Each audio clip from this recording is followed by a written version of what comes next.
Okay, in today's lecture, we're going to cover the section 6.7 material on a result known as Stokes Theorem. Now, before we present Stokes Theorem, I'll mention that we can sort of think about this theorem as being a higher dimensional version of Green's theorem. So recall that Green's theorem gave a relationship between a line integral around some closed curve in the plane and the double integral over the plane region bounded by that closed curve. And Stokes' theorem is sort of similar. Stokes' theorem is going to give us a relationship between a surface integral over some surface in space and the line integral around the boundary curve of that surface S. Now, before we can state Stokes' theorem, we need to introduce a little bit of terminology. So let's start with the definition. So let's suppose that we have an orientation for some oriented surface S. So here my surface S is shown in blue here. And this is an orientable surface. So it has an orientation. So let's say that the orientation of this surface is the positive or upward orientation. So for any point on our surface, we're going to choose the normal vector as the upward directed normal vector to our surface at that point. And this orientation of our surface is said to induce the positive orientation of the boundary curve C of that surface. So what we mean by the boundary curve of this surface is the closed curve C, which forms the boundary of our surface. So when we say that the orientation of our surface induces a positive orientation on this boundary curve, we mean that if we were to walk in the positive direction around our curve C, with our head pointing in the direction of this unit normal vector, then the surface would be on our left-hand side. So here, if we were a person on this curve C, and our head is pointing in the direction of the unit normal vector, in this case the upward direction, as we walk around this curve in the positive direction, the surface should be on our left. So here the orientation of our curve would be this counterclockwise traversal of our curve C. This is what we mean by inducing a positive orientation on our boundary curve. So now that we have that terminology, we are ready to introduce the result known as Stokes' theorem, which says if S is an orientable, piecewise smooth surface, which is bounded by a simple, that is non-self-intersecting, closed, piecewise smooth boundary curve C, which has the positive orientation induced by the orientation of our surface.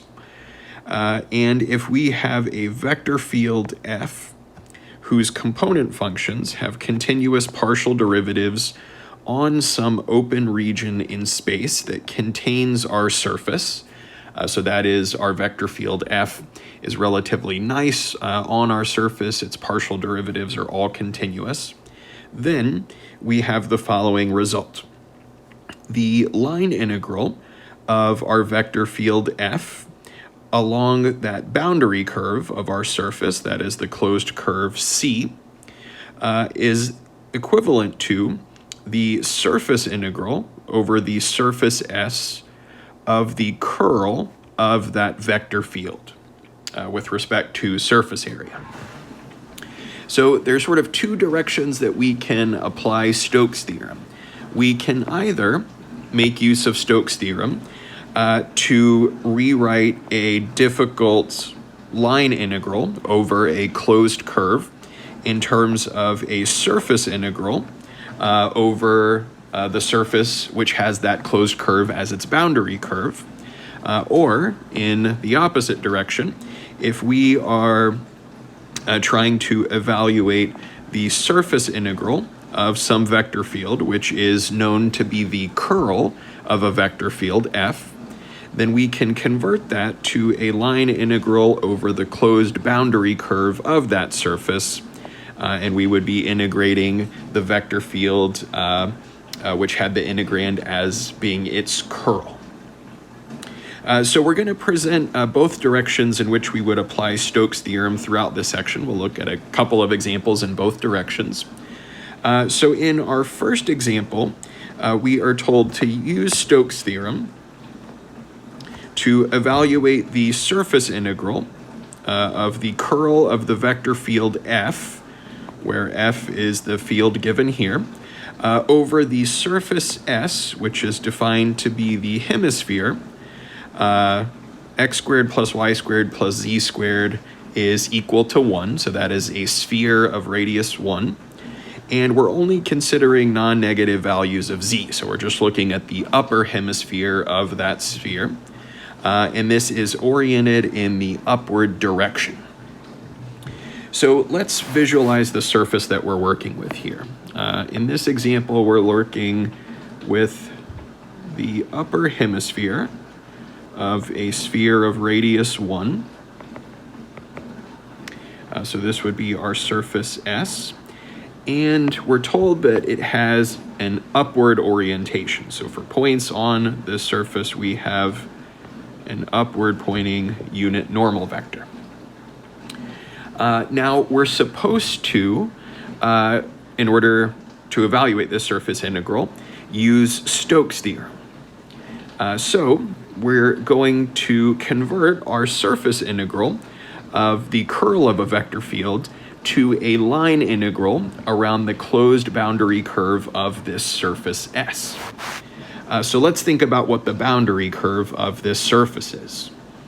So if we draw out our boundary curve, it would be where our hemisphere crosses the xy plane.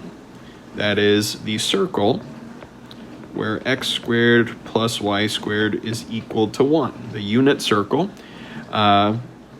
in the xy plane. And we need to make sure that this curve has the positive orientation induced by the orientation of our surface.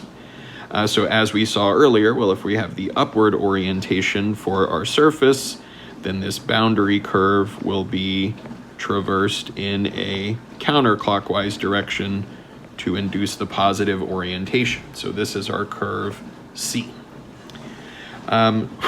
So in order to apply Stokes' theorem, we're going to convert this surface integral to a line integral. And to evaluate that line integral, we need to come up with a parameterization of the curve C. So let's start by saying the following. Here, the boundary curve of our surface S is the circle C, given by x squared plus y squared is equal to 1 in the xy plane. So a parameterization of this curve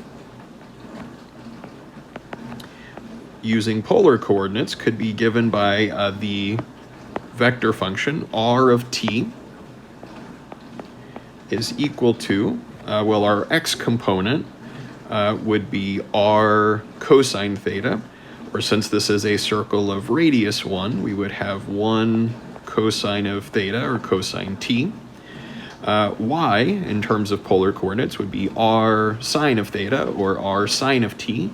And since our radius is 1, we would have y is simply sine of t. And then z, our z component, would be 0 for this curve. Since it lies in the xy plane, the z component would have to be 0. And our range of parameter values, t here, would be from 0 to 2 pi, so that we traverse the entire circle. All right. So once we have a parameterization of our curve, we need to convert our surface integral to a line integral. And in order to evaluate a line integral of a vector field, we need to express that vector field, f, in terms of the parameter that we were using for our curve t. So here, f of t, or sometimes we write this as f of r of t, is given by the following. So let's look at the first component of our vector field. It was x times y times z. Now, since our z component was 0 for our curve, we have a first component of our field of 0. Our second component of the vector field was x, and for points on our curve C, we said x is given by cosine of t. And then our third component is e to the xy times cosine of z. So that gives us e to the x times y. So for points on our curve x and y, we're given by cosine of t and sine of t. And then we were multiplying by cosine of z. Here z was 0, and cosine of 0 is 1. So we just have that exponential term. And we also have to find the derivative of our vector function, r prime of t, which we use to parameterize our curve. So here, its derivative is negative sine t, cosine t, and 0. Now, applying Stokes' theorem, let's see what we have. So here, by using Stokes' theorem, our surface integral over the surface S of the curl of f with respect to S is given by the line integral over the closed boundary curve C of that surface. And we're integrating f along this curve. So to evaluate this line integral of a vector field, we convert to an integral in terms of the parameter t. So here our parameter domain was from 0 to 2 pi. So we will have the integral from 0 to 2 pi.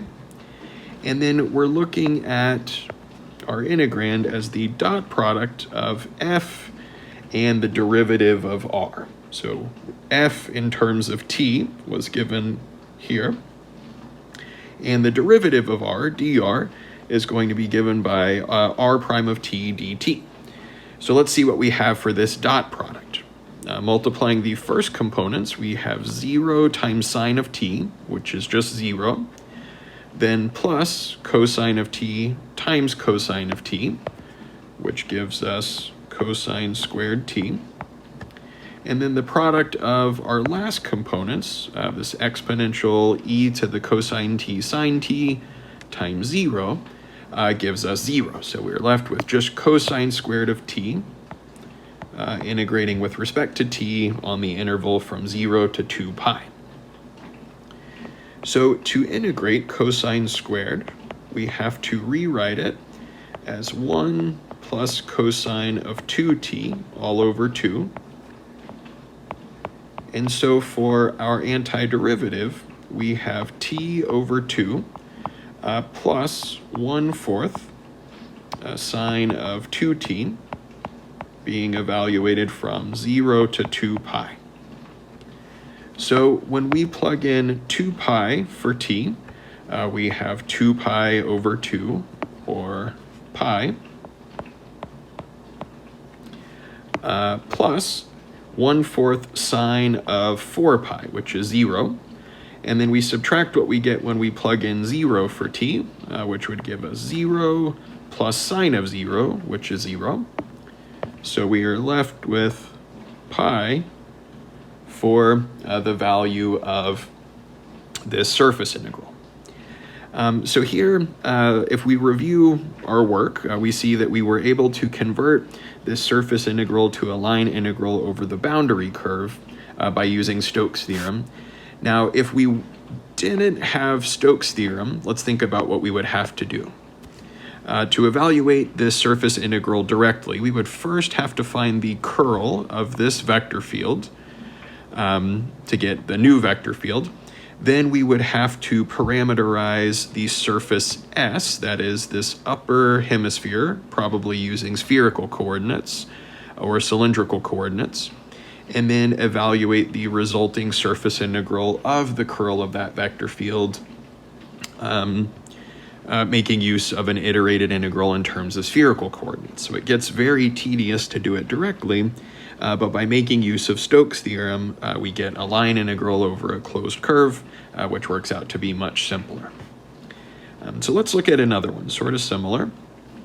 In our next one, we are asked to, again, use Stokes theorem to evaluate the surface integral of the curl of a vector field F, where F is the field given here, and the surface S is the part of the paraboloid, z equals x squared plus y squared, so circular paraboloid opening upward from the xy plane with vertex at the origin, and that lies inside the cylinder x squared plus y squared equals 1, oriented upward. So let's take a look at our surface that we're describing here. So we're looking at part of a paraboloid, x squared plus y squared, which, as we mentioned, is a circular paraboloid opening upward from the xy plane, which lies inside of a cylinder, x squared plus y squared equals 1. So we have a circular cylinder centered along the z-axis of radius 1. So if we visualize our cylinder, we have a circular cylinder extending along our positive z-axis, and we want just the part of our paraboloid that lies inside of that cylinder. So for our surface S, we're talking about the part of our paraboloid shown here.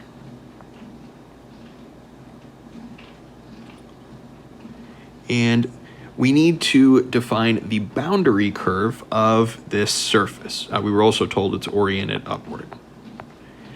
So we need to think about the boundary curve of this surface.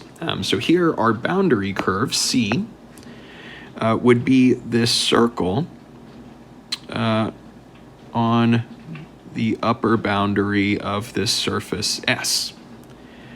So this is our boundary curve C, and we have to think about its orientation. So since we had the upward orientation of our surface, our boundary curve would be oriented in a counterclockwise direction to induce that positive orientation. In order to make use of Stokes theorem, we're going to convert this surface integral to a line integral around that curve C. And to evaluate a line integral, we need a parameterization of our curve. So let's describe the curve that we're working with here. So here, the boundary curve C is the circle x squared plus y squared equals 1, since it lies on this cylinder, x squared plus y squared equals 1. And we see that it would be lying, so if the vertex of our paraboloid is in the xy plane z equals 0, this x squared plus y squared equals 1 would be in the plane z equals 1. So it is the circle x squared plus y squared equals 1 in the plane z equals 1. So let's come up with a parameterization for that curve. So we'll say here, thinking about the parameterization as a vector function, r of t, well, we would likely use polar coordinates to define this circle. So here, since it is a circle of radius 1, our x value would be 1 times cosine of theta, or cosine of t. Y is r sine of theta, or 1 sine of t here. And then this circle lies in the plane z equals 1, so our z coordinate will be a constant 1. And to get the full circle in that plane, our parameter t would range from 0 to 2 pi. Now, in order to evaluate the line integral of our vector field, we're going to convert to an integral in terms of the parameter t. So we need to define our vector field f in terms of its parameterization r of t. So let's look at the first component. Here, the first component of our field is y squared times z. So looking at y and z here, y squared times z gives us sine squared of t. Then our second component of the vector field is x times z. Since z is 1, we just have x, or cosine of t. And then for our last component, we have x squared times y squared. So that would give us cosine squared t times sine squared t. And we also need the derivative of our vector function r of t. So here r prime is given by negative sine of t, cosine of t, and 0. So finally, we're ready to apply Stokes theorem. So by using Stokes theorem, our surface integral over the surface S of the curl of our vector field f with respect to surface area can be converted to a line integral over the closed curve C of our vector field f. So setting this up as an integral in terms of t, we would be integrating over the parameter interval from 0 to 2 pi, and we're taking f as a function of t dot product with r prime of t dt, same as in the previous example. So we have here the integral from 0 to 2 pi of, let's look at what we have for our dot product. So we're looking at the dot product of f as a function of t with the derivative, r prime of t. So looking at the first components, we have sine squared of t times negative sine t. That leaves us negative sine cubed t. Then for our second component, we have cosine of t times cosine of t. So plus cosine squared t. And then for the last component of our dot product, we have sine squared times cosine squared times 0. So we get nothing left from that last component, and we're integrating with respect to t here.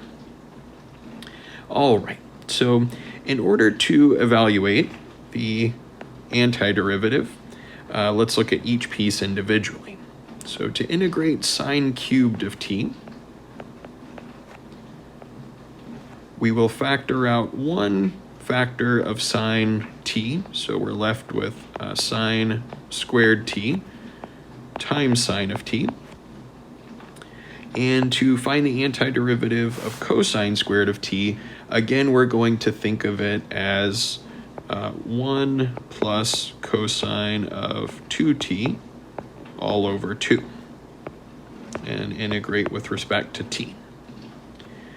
So for this first part of my antiderivative, I'm going to rewrite sine squared t as 1 minus cosine squared t times my sine of t. And then I still have plus this 1 plus cosine of 2t all over 2. So for this first term, we are going to make use of a substitution. I'm going to let u be equal to cosine of t, so that du is negative sine of t dt. So when I convert this first part of my integral to an integral in terms of u, let's see what we have. So we have for our integrand 1 minus cosine squared, which is now 1 minus u squared, and then this negative sine of t times dt is equal to du. So we just have a du on the end. And then changing our limits of integration from t values to u values, well, when t is 0, u is cosine of 0, which would be 0. 1. And when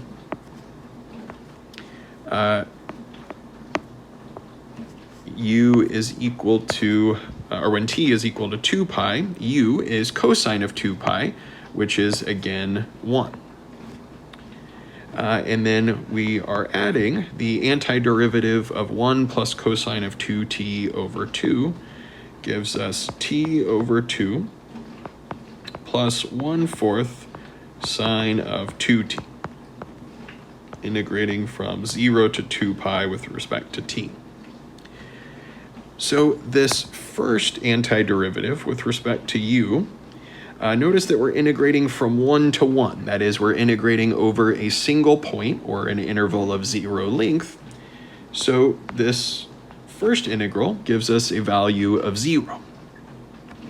And then evaluating this second antiderivative, when we plug in 2 pi for t, we have 2 pi over 2, or pi, plus 1/4 sine of 4 pi, which is 0.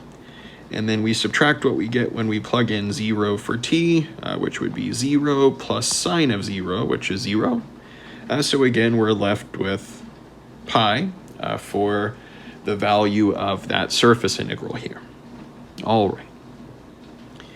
So in our next couple of examples, we will consider making use of Stokes' theorem to evaluate the line integral over a closed curve by converting to a surface integral. And in these next examples, this is really the more practical application of Stokes' theorem. The reason being is the following. It's rare that if we're evaluating a surface integral, we would be thinking about our integrand as the curl of a vector field. Normally, we're just given the vector field to evaluate our surface integral over, and we're not told that it's the curl of a given vector field. So the more practical application is in the next two examples. So in this next one, we are told to use Stokes' theorem to evaluate the line integral over the closed curve C of our vector field F, which is given here, over this closed curve C, which is the curve of intersection of the plane Z equals x plus 4, and the cylinder x squared plus y squared equals 4, oriented in the counterclockwise direction when viewed from above.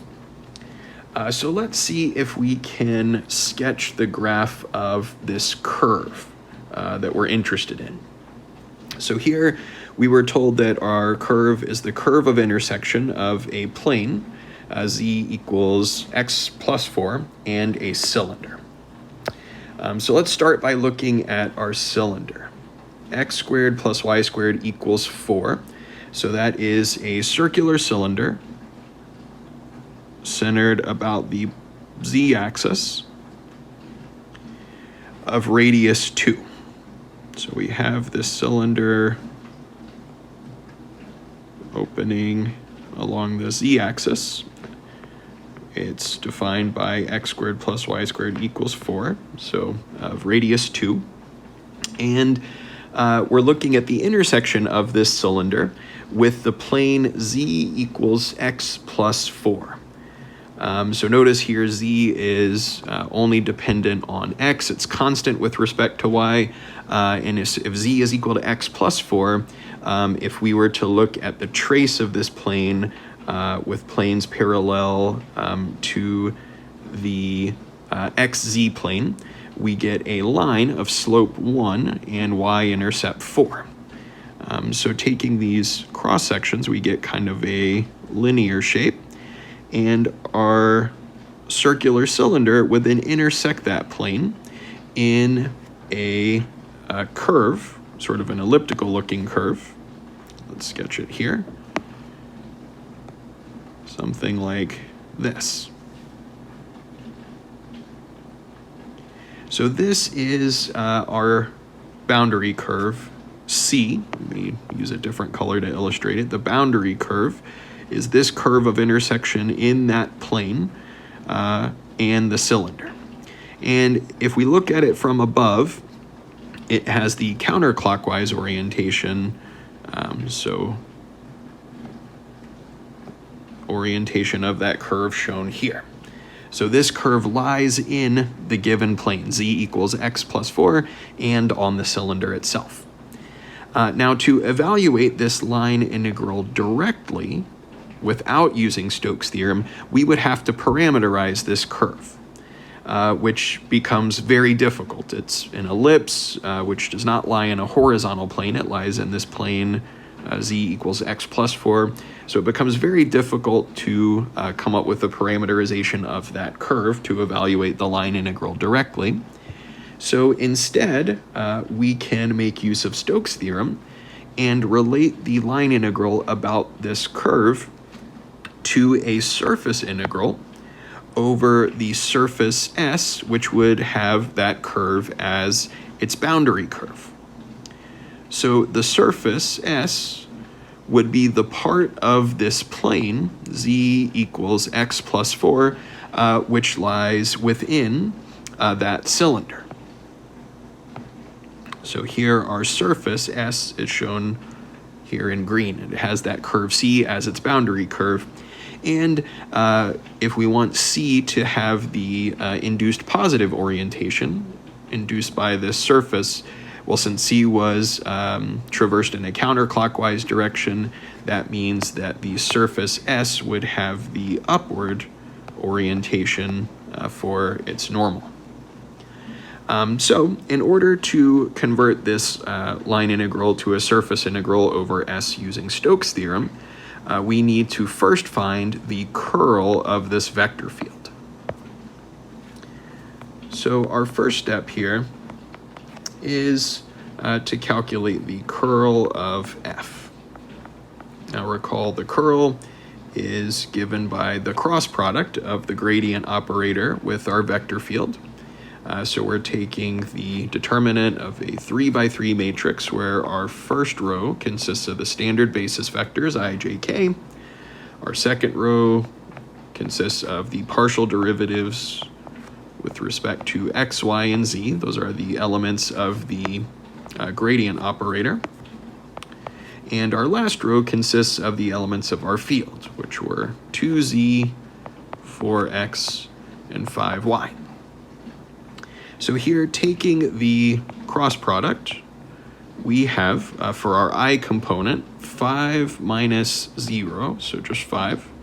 Our j component is 2 minus 0. And our k component is 4 minus 0, or just 4. So let's think about how to set up our surface integral.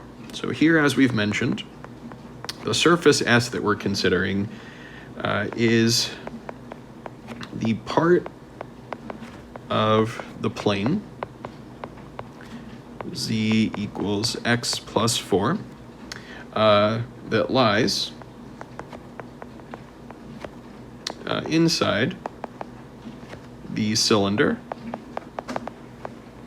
x squared plus y squared equals 4. With the upward orientation.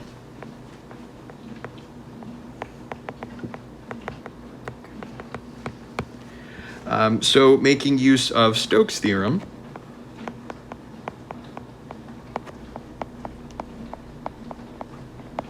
our line integral over the closed curve C of f dot dr is equivalent to the surface integral over S of the curl of f with respect to surface area.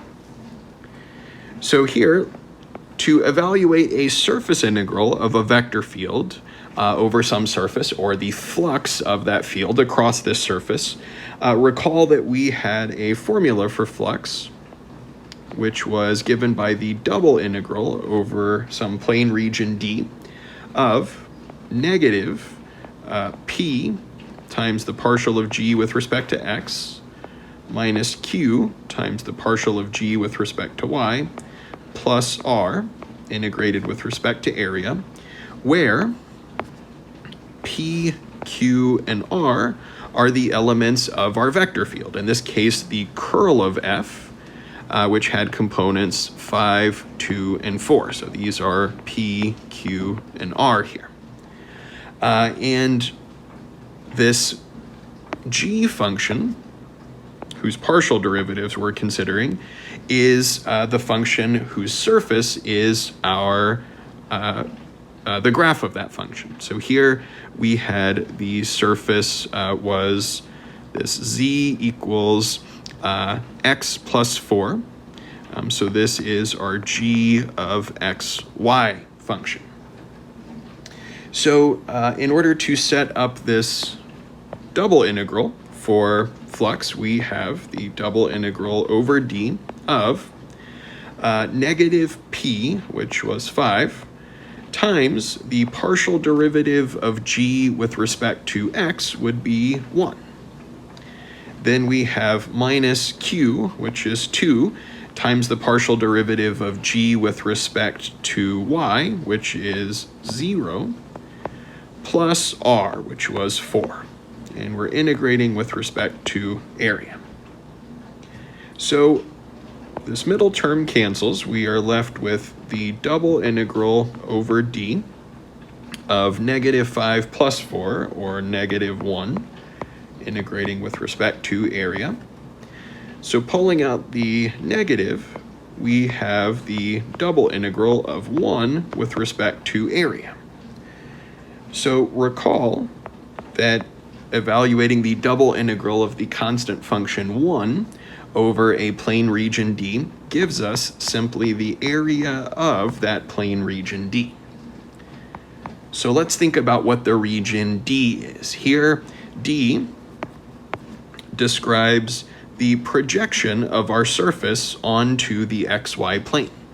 So if we project our surface S down onto the xy plane, we get a disk of radius 2 centered at the origin. So the area of that disk is the area enclosed by a circle of radius 2, which is pi times r squared. Here our radius was 2, so we're left with a total of negative 4 pi.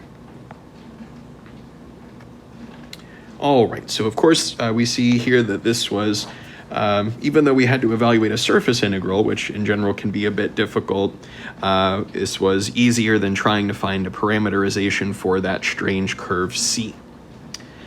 So in our last example, let's look at one other application. So here we are told to use Stokes' theorem to evaluate the integral over the closed curve C of the vector field F, whose components are given here, over the curve C, which is said to be the boundary of the part of the plane 3x plus y plus z equals 3, which lies in the first octant, oriented counterclockwise when viewed from above. So again, let's visualize our curve here. So we're looking at the boundary of the part of the plane 3x plus y plus z equals 3. So let's visualize, that lies in our first octant. So here I've just shown my first octant. And our plane, 3x plus y plus z, intersects these axes at x equals 1, y equals 3 and z equals 3.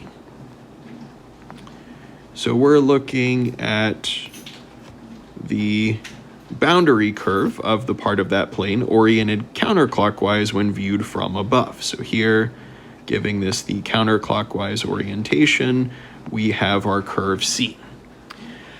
If we were to evaluate this line integral directly, we would have to parameterize each of the line segments that make up this triangular boundary curve C. But if we make use of Stokes' theorem, we can instead convert this to a surface integral over the surface S, which has that curve as its boundary curve.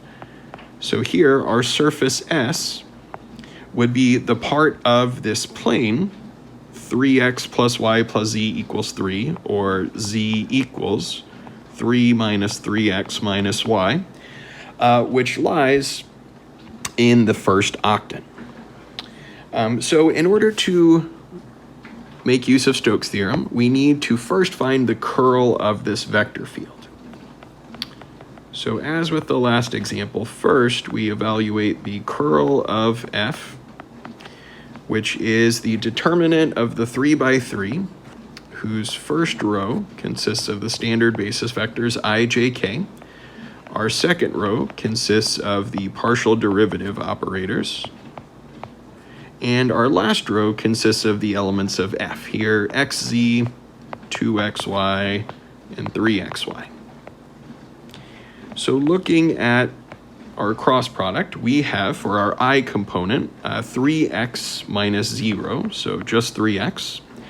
Our j component would be x minus 3y.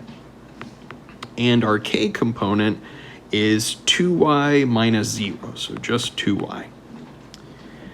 Now, in this example, the surface that we're going to be integrating over, S, is the part of our plane, z equals 3 minus 3x minus y, which lies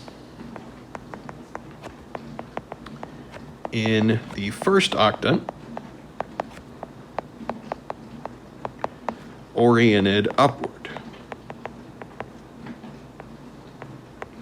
Again, since our boundary curve C had the counterclockwise orientation, the orientation of our surface S, to induce that positive orientation on the curve would need to be the upward orientation. So, by making use of Stokes' theorem,